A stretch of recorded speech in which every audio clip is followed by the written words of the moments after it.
Comment lancer un business quand on est mère, qu'on a un boulot, mais qu'on a quand même un projet à cœur et que l'on veut impérativement lancer?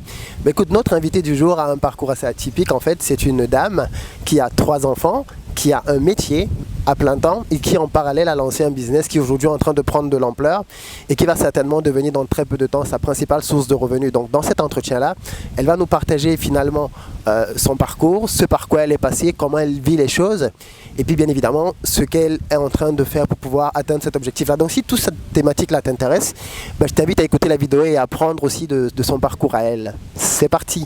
Salut, c'est Philippe d'Investir au Pays et au travers de cette chaîne, j'accompagne la diaspora dans l'entrepreneuriat et l'investissement.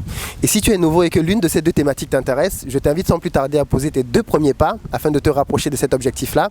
Le premier consiste à t'abonner sur cette chaîne-là et à pouvoir activer les notifications, la petite cloche afin d'être informé de la parution de chacune de nos 3 vidéos hebdomadaires, le lundi, le mercredi et le vendredi à 11 h. Et la deuxième chose consiste à aller dans la barre de description et à cliquer sur le lien afin de recevoir gratuitement dans ta boîte d'email le livret que j'ai écrit intitulé 10 bonnes raisons de devenir entrepreneur. C'est un livret qui va te permettre de te bâtir un bon mindset afin de pouvoir te permettre de te lancer avec sérénité dans le monde des affaires. Donc sans plus tarder, nous allons rejoindre notre invité afin de pouvoir aborder les thématiques du jour. Bonjour Aïta. Bonjour Philippe. Et merci d'être resté pour la deuxième partie. Sans problème. Alors est-ce que tu peux m'expliquer ou du moins nous expliquer comment t'es venue cette idée-là de lancer un business en Afrique en vivant en Europe? Écoute, alors l'idée elle m'est venue l'an dernier. Ouais. Alors l'an dernier, je suis allée voir mon père et je lui ai dit voilà, papa, je veux acheter un terrain. Voilà. J'étais décidée à m'acheter un terrain en mauritanien, parce que je suis d'origine mauritanienne. Et mon père m'a fait comprendre que ça allait être compliqué, que voilà, je pouvais lui donner l'argent, qu'il allait m'acheter mon terrain, mais que je n'allais pas avoir les documents à mon nom. J'allais certainement avoir des copies et que voilà, si je ne venais pas directement sur place, il ne faut pas que je m'attende à avoir des originaux et avoir des documents à mon nom. J'ai trouvé ça un peu dommage, hein, ouais. Voilà. Et du coup, j'ai abandonné l'idée d'acheter et je me suis penchée sur la question. J'ai questionné un peu tous mes frères et sœurs. Nous, on est une grande fratrie, hein, j'ai 8 frères et 2 sœurs. Et j'ai un peu questionné un peu tout le monde. Alors voilà, est-ce que vous avez aussi l'objectif d'acheter des terrains, de devenir propriétaire? Voilà, bon, tout le monde était sur la même crainte, la même peur.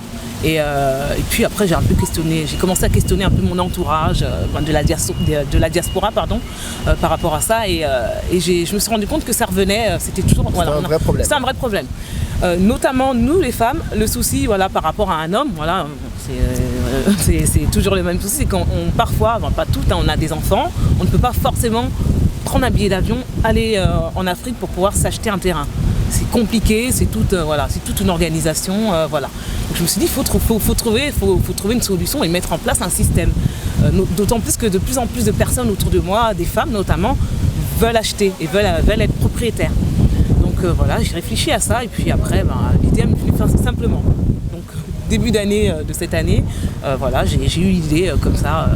Mais du coup, tu as commencé quand même si j'ai bien compris dans la première partie, tu as commencé à fréquenter des réseaux d'entrepreneurs, donc tu n'es pas resté dans ta chambre, tu t'es bougé un tout petit peu, oui, tu t'es renseigné sur ce qui se faisait déjà. Je me suis renseignée, exactement, mais je ne me suis pas approchée de réseaux d'entrepreneurs dans l'immédiat. Non. D'accord. Ça a été, moi j'avais mon boulot, hein, donc j'ai toujours mon boulot d'ailleurs, et moi je suis quelqu'un, je connais mes qualités, mes défauts aussi, hein. Et je sais que dans mes qualités, je suis quelqu'un d'extrêmement rigoureuse, de carré, et que j'ai à peu près, comme je le disais tout à l'heure, près de 10 ans d'expérience dans la gestion locative. Je sais que c'est mon point fort, parce que du coup, tout ce qui est gestion, moi je ne me perds pas, c'est quelque chose que je maîtrise.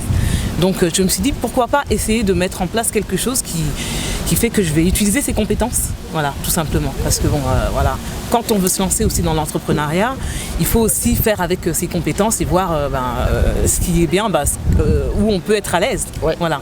Et donc, petit à petit, en écrivant beaucoup, parce que moi j'écris beaucoup, pour pouvoir mettre en place une idée, c'est comme ça. C'est vraiment pas en fréquentant les réseaux. Hein. C'est vraiment comme ça que j'ai trouvé l'idée et que j'ai mis ça à plat et que je me suis dit, il faut que je mette en place. Puisque ça n'existe pas, parce que je me suis renseignée, il y a des agences qui existent, il y a énormément d'agences immobilières qui existent pour la diaspora, mais il n'y a pas d'agence qui garantit, qui amène cette sécurité. Voilà. Et donc voilà, je me suis dit, il faut mettre en place un système simple pour qu'on puisse en fait acheter d'ici sans prendre un billet d'avion et aller acheter, vérifier son terrain. Non, mais franchement, c'est une très bonne idée. Voilà. Et du coup, comment tu gères ça alors, ta vie de mère, plus ta vie de responsable dans le social, maintenant en plus ta vie d'entrepreneur? Bah écoute, j'ai une autre qualité, hein. Bon, j'ai pas que des qualités, mais j'ai cette autre qualité, c'est que je suis quelqu'un d'organisé. Donc du coup, je me suis organisée. Voilà, j'ai commencé à s'organiser dans sa vie, donc je me suis noté des jours où j'allais travailler sur Nawali pour pouvoir avancer sur mon projet. Et puis après, il y a d'autres jours, des jours off que j'ai, où je prends du temps avec mes enfants. Et après, mon travail, hein, j'ai mes horaires, j'ai mes jours de travail. Actuellement, je suis encore à 80% parce que j'ai un petit de 3 ans, donc les mercredis, je ne travaille pas. Donc mes mercredis, exclusivement, je travaillais sur Nawali. Voilà. Après, forcément, ça fait beaucoup de choses à gérer. Voilà. Je te cache pas que parfois, je me suis posé la question. Je me suis forcément posé la question. Il faut que j'arrête quelque chose. Il faut que j'arrête soit mon emploi, soit Nawali. Voilà, parce que ça fait beaucoup de choses. Et finalement, je me suis. William m'a beaucoup aidé, on va dire, quand j'ai eu ces doutes-là, puisque bon. Il est entrepreneur, William Dembélé, mon partenaire de la DGVB. Parce que du coup, d'avoir quelqu'un, parce que là, j'étais pas seule en fait dans ce projet, puisque là, je travaille en collaboration donc avec lui, hein, on est associés, hein, on peut le dire là. Et donc du coup, le fait d'avoir quelqu'un qui est déjà entrepreneur et qui ça motive en fait. Voilà. Et donc du coup, ça m'a motivé à rester. Et à continuer à travailler sur Nawali et à persévérer. Et là, tu commences à voir les résultats. Et j'ai vu les résultats très vite, hein, en plus. Hein, donc c'est ça qui est très bien. C'est qu'on a démarré, comme je disais, au mois de janvier, j'étais sur l'idée. Au mois de février, j'ai commencé à prospecter. Mars, il y a eu plein de clients. Ah ouais. Oui, mars, il y a eu déjà plein de clients. Donc, et puis là, le bouche à oreille qui continue, voilà. Et alors, qu'est-ce qui va être l'indicateur pour toi que tu peux te lancer à plein temps sur Nawali? Comment ça va se passer? J'ai déjà des indicateurs là, donc pour le Sénégal, ça se passe très bien, ça s'est très bien passé. J'ai d'autres pays qui vont arriver. Ouais. Donc forcément, en ayant d'autres pays à gérer, avec d'autres référents, d'autres biens à commercialiser sur ces autres pays, je vais avoir de plus en plus du mal à gérer, on va dire, mes deux activités. Donc je me donne... Ce sera peut-être là la bascule. Donc voilà, la bascule, elle va se faire là, puisque là, donc pour le Mali et la Mauritanie, ça arrive incessamment sous peu. Donc on va dire dans 1 mois à peu près, j'aurai donc ces 2 pays à commercialiser en plus.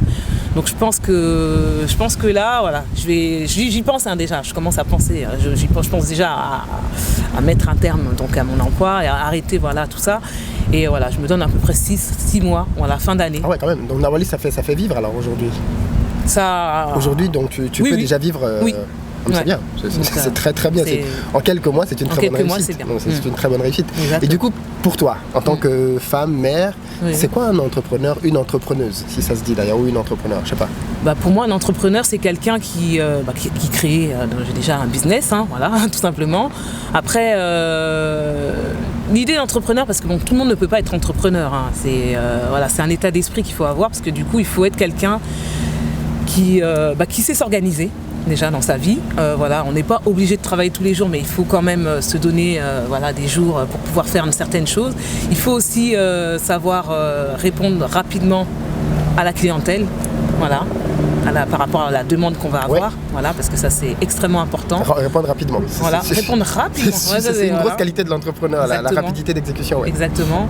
Et puis aussi il faut être flexible. Oui. Voilà, je pense qu'il faut avoir cette flexibilité parce qu'on fait tout hein, quand on est entrepreneur. Hein. On est obligé de tout gérer, voilà. Et il faut aussi être flexible, mais il faut aussi savoir reconnaître qu'on ne peut pas tout faire. Ouais. Voilà. Donc moi j'ai certaines compétences, mais il y a des choses que il faut que je délègue. Voilà. Donc forcément il faut savoir monter ça. Il faut avoir l'humilité de savoir que moi en tout cas je sais que je peux pas tout faire. Hein. Je suis pas une experte en communication. Voilà, il y a des choses que je sais que je ne maîtrise pas forcément, et je préfère déléguer et quitte à payer focaliser sur ce que focaliser sur ce que moi je sais faire. Voilà, super, exactement. Super. Okay. Donc pour moi un entrepreneur il faut savoir avoir ses qualités.